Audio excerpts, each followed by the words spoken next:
కులగణన చేసి రాష్ట్రంలో ఉన్నటువంటి వాళ్ళను ఎవరెవరైతే బీసీలు ఎంతమంది లేకపోతే ఇతర కులాల వాళ్ళు ఎంతమంది ఉన్నారు అన్నది కూడా లెక్కలు తేల్చింది కదా. ఇప్పుడు నేను చెప్తున్నా కదా, అప్పుడు ఒక 50% వచ్చింది కేసీఆర్ గారు బీసీ కులం. నేను అదే గ్రేట్ అంటున్నా. ఇప్పుడు ఇలా 54 ఇచ్చారు.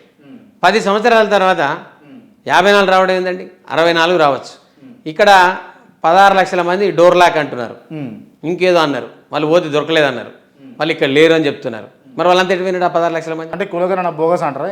100% అన్నట్టే కదా, అంటే ప్రూవ్ చేయనట్టే కదా అది.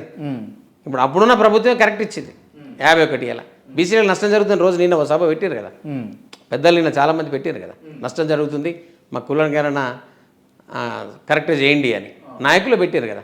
మరి పెట్టినప్పుడు తప్పు ఉన్నట్టే కదా. అంటే సంఘ నాయకులు దానిపైన దీన్ని అంటే కులగణను మీరు వ్యతిరేకిస్తురా? కాంగ్రెస్ ప్రభుత్వం నిర్వహించిన దాన్ని నేను గణనను వ్యతిరేకిస్తలేను, వాళ్ళు చేసిన గణ తప్పు అంటారు. గణాంకాలు తప్పు అంటారు. గణాంకాలు తప్పు. గణన చేయాలి కంపల్సరీ, వాళ్ళు సపోర్ట్ చేయాలి. వాళ్ళ లొల్లిని స్వీకరిస్తున్నా 100%. అది ఎందుకంటే కామన్ పర్సన్ నేను, నాకు అన్ని కులాలు అన్ని మతాలు సమానం. నేను ఏ కులాన్ని కూడా ఏ మతాన్ని కూడా ఇది ఎందుకు చెప్తున్నావు కదా, నాకేం అవసరం, నాకు అక్కర్లే కదా. అందరితో కలిసి పని చేస్తాను నేను, ఎవరి లొల్లి వాళ్ళకు ఉంటుంది. కలిసి పని చేసేవానికి కలిసి చదువుకున్నా, తరగతి గదిలో చదువుకున్నప్పుడు అన్ని కులాలు అన్ని మతాలతో చదువుకున్నా, అందరితో మమేకమైన. ఇలా నా పాఠశాల కూడా అంతే కదా, నా దగ్గర ఉన్న టీచర్లు కానీ, నా దగ్గర ఉన్న వ్యవస్థ కానీ, నా దగ్గర చదువుకునే పిల్లలంతా కూడా అందరూ ఉన్నారు. అందులో గడప వరకే ఉంటుందండి ఏదైనా. గడప దాటిందంటే అందరం కామనే కదా, కామన్ పర్సన్కు అవన్నీ ఉంటాయి.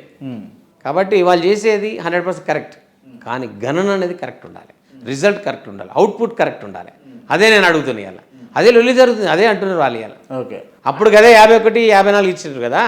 ఈ గణాంకాలు 16 లక్షల మంది ఎటువైనారు, ఈ లొల్లి ఎటువైంది, మాకు ఇచ్చిన రిజల్ట్ కరెక్ట్ కాదు, మళ్ళీ చేయండి అని అడుగుతున్నారు వాళ్ళ డిమాండ్. ఓకే, దాన్ని నేను డిమాండ్ కరెక్ట్ అంటున్నా. ఓకే, రైట్ అన్న. కాసేపు ఈ అంశాలను పక్కన పెడదాం మనము. ఇప్పుడు మీరు నిజంగా ఒకవేళ మీరు కంటెస్ట్ చేసారు, లేకపోతే బీఆర్ఎస్ పార్టీ మీకు సపోర్ట్ చేసింది, లేకపోతే బీఆర్ఎస్ క్యాండిడేట్గానే మిమ్మల్ని ప్రకటించుకుంది అనుకుందాం. కాసేపు గెలిచిన తర్వాత శేఖర్ రావు, గెలవక ముందు శేఖర్ రావు ఒక తిరిగినే ఉంటాడా, మారుతాడు? ఇంకా బాధ్యత పెరుగుతుంది, మార్పు అనేది ఉండదు. బాధ్యత పెంచుకుంటాం, బాధ్యత పెంచుకోవడంలో ప్రూవ్ చేసుకుంటాం.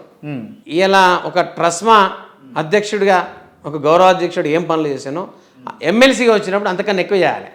చేస్తేనే కదా. ఇప్పుడు నన్ను ట్రస్మాలో ఉండి నన్ను గుర్తించారు, ఇలా మా ప్రైవేట్ పాఠశాలలు రకరకాల మంది ఇలా నా ఎంబడి ఉన్నారంటే ఈయన సూపర్ అనే కదా. మళ్ళా రేపు నా నేమ్ను నేను బ్లాక్ లిస్ట్ ఎందుకు పెట్టుకుంటా అండి? నా నేమ్ను నేను బ్లాక్ లిస్ట్లో ఎందుకు పెట్టుకుంటా? నన్ను చెడ్డవాడికి ఎందుకు నేను ప్రూవ్ చేసుకుంటా? చెడ్డవాడికి నేను ఎందుకు తప్పు పట్టించుకుంటా? కాబట్టి మంచి మనిషిగానే ఉండాలి జీవితాంతం. ఇంకా మంచి మనిషిగా కావాలని కోరుకుంటున్నా. మళ్ళీ ఎందుకు మారుతాడు? ఇంకా ఆ క్వశ్చన్ మీరు ఎందుకు అడుగుతారు నాకు అర్థం కాలేదు. అంటే సర్వసాధారణంగా ఏం జరుగుతుందంటే రాజకీయ నాయకులు గెలవక ముందు ఒక లెక్క ఉంటారు, గెలిచిన తర్వాత ఒక లెక్క ఉంటారు. గవే లెక్కలు మీ కాడ కూడా వర్తిస్తాయని. నేను సంఘ నాయకుడిని, సంఘమే మన బలం, సంఘమే నా జీవనం ఉంటుంది.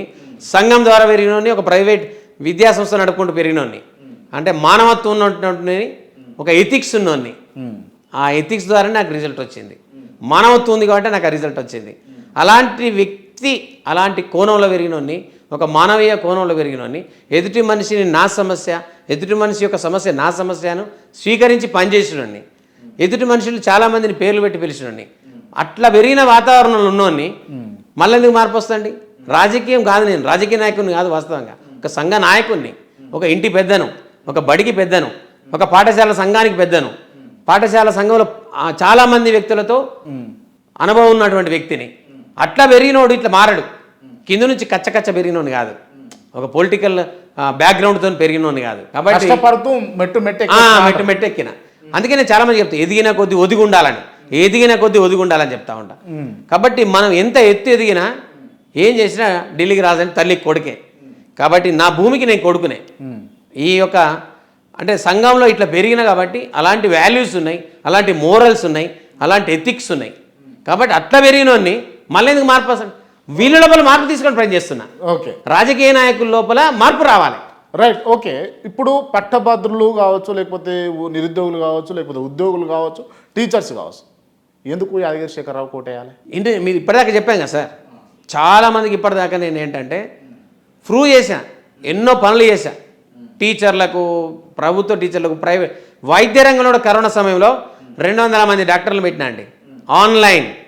ఆన్లైన్ హరీష్ అన్నతో పెద్దలు అప్పుడు మా ఆరోగ్య శాఖ మంత్రి ఉంది, వారితో ఇనాగ్రేషన్ చేయించిన ఆ డాక్టర్ ఆన్లైన్లో 200 మందికి కొన్ని 10,000 మంది టీచర్లకు హెల్ప్ లైన్ పెట్టిన.